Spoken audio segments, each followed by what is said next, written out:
relancé, on l'a dit, les assises de lutte contre l'antisémitisme qui vont se conclure en avril. Vous estimez que l'antisionisme est une nouvelle forme de l'antisémitisme. Alors on va définir l'antisionisme, c'est la négation de l'État d'Israël. Exactement.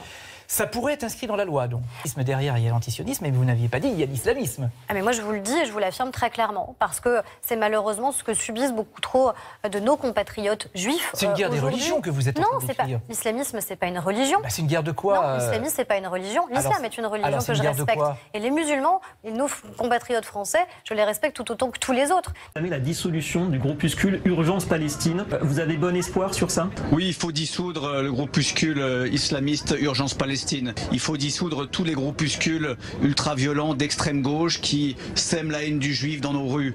Il faut véritablement une lutte sans merci contre toutes les officines qui aujourd'hui propagent la haine, qui attisent cette haine. Et je demande officiellement, je redemande au ministre de l'Intérieur, M. Retailleau, de passer des paroles aux actes et de dissoudre Urgence Palestine au regard de la menace que fait peser ce groupuscule sur nos compatriotes de confession juive. Il est intolérable que ce groupe puisse encore organiser des manifestations. Il est intolérable que ce groupe puisse polluer le débat public. Donc oui, il faut dissoudre urgemment Urgence Palestine. Donc il n'y a pas de hiérarchie dans les combats d'ailleurs à mener contre toutes les formes de discrimination ou toutes les formes de haine. Il y a une spécificité de l'antisémitisme qui malheureusement a continué à se propager à travers les siècles, qui se réinvente, qui mute, qui se renouvelle dans ses formes. Et qui est lié à l'islamisme. Et aujourd'hui, regardez ce qui s'est passé en Israël, regardez les attentats terroristes du 7 octobre dernier.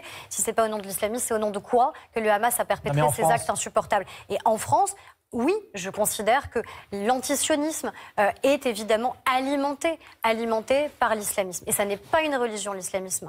Ça, il faut être évidemment extrêmement clair sur cette question-là. Donc oui, s'il faut changer la loi, je suis prête évidemment à ce que la loi soit changée parce que je veux de la protection pour l'ensemble des Français. Non, je ne crois vraiment pas.